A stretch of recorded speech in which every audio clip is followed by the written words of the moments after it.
In secondo luogo bisogna chiedere che ci sia un monitoraggio, che se è vero che oggi fino a questo momento non c'è una vera emergenza, siccome noi non possiamo escludere che ci sia una vera emergenza, perché il rischio che arrivi davvero un'ondata dalla Libia c'è,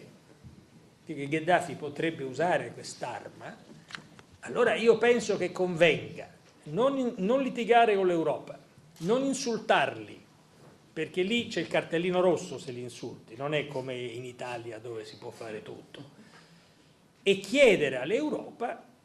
che la situazione sia monitorata in modo tale che se effettivamente ci dovessimo trovare domani in una condizione di emergenza scattino le regole di Schengen, che significa quello burden sharing, cioè una ripartizione del peso